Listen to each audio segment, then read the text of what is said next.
ತೇಜ್ ಪ್ರಭು ನ್ಯೂಸ್ಗೆ ಸ್ವಾಗತ. ಈ ಸಲವು ಕಪ್ ನಮ್ಮದೇ.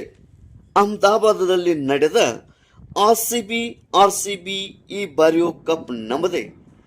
ಈ ಒಂದು IPL ಕ್ರಿಕೆಟ್ 2026ರ ಕಪ್ ಅನ್ನು ಗೆದ್ದುಕೊಂಡು ಈ ಒಂದು ಆರ್ಸಿಬಿ ಈ ಬಾರಿಯೂ ಕಪ್ ನಮ್ಮದೇ ಎಂಬ ಕೋಟಿ ಅಭಿಮಾನಿಗಳ ಪ್ರಾರ್ಥನೆ, ಶುಭ ಹಾರೈಕೆ ಮತ್ತು ಅಪಾರ ನಂಬಿಕೆಗೆ ಸಿಕ್ಕ ಅದ್ಭುತ ಜಯವಿದು.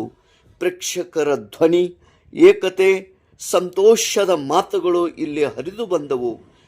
ಅಹಮದಾಬಾದದ ನರೇಂದ್ರ ಮೋದಿ ಸ್ಟೇಡಿಯಂನಲ್ಲಿ ಭಾನುವಾರ ನಡೆದ ಹೈ ವೋಲ್ಟೇಜ್ ಫೈನಲ್ ಪಂದ್ಯದಲ್ಲಿ ಆರ್ಸಿಬಿ ಎದುರಾಳಿ ಗುಜರಾತ್ ಟೈಟನ್ಸ್ ಅನ್ನು ಸಂಘಟಿತ ಹೋರಾಟದ ಮೂಲಕ 5 ವಿಕೆಟ್ಗಳಿಂದ ಮಣಿಸುವ ಮೂಲಕ ಸತತ 2ನೇ ಬಾರಿ ಟ್ರೋಫಿಗೆ ಮುತ್ತಿಟ್ಟಿತ್ತು. ಇನ್ನು 2 ಓವರ್ ಬಾಕಿ ಇರುವಂತೆ ಆರ್ಸಿಬಿ ಗೆಲುವಿನ ನಗೆ ಸಾರಿತ್ತು. ಗುಜರಾತ್ ಟೈಟನ್ಸ್ 155 ಗುರಿ ಆರ್ಸಿಬಿ ಮುಂದೆ ಇಟ್ಟಿತ್ತು. ಸತತ ಮತ್ತು ವಿರಾಟ್ ಕೊಹ್ಲಿ ಅವರ ಹೋರಾಟದಿಂದ ಇದು ಗೆಲುವು ಸಾಧಿಸಿತ್ತು.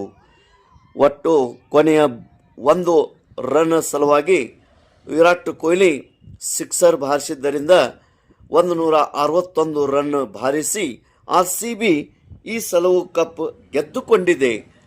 ಇಡೀ ಆರ್ಸಿಬಿ ಟೀಮಕ್ಕೆ ತೇಜ್ ಪ್ರಭು ವಾಹಿನಿ ಮೂಲಕ ಅಭಿನಂದನೆಗಳು. ತೇಜ್ ಪ್ರಭು ನ್ಯೂಸ್.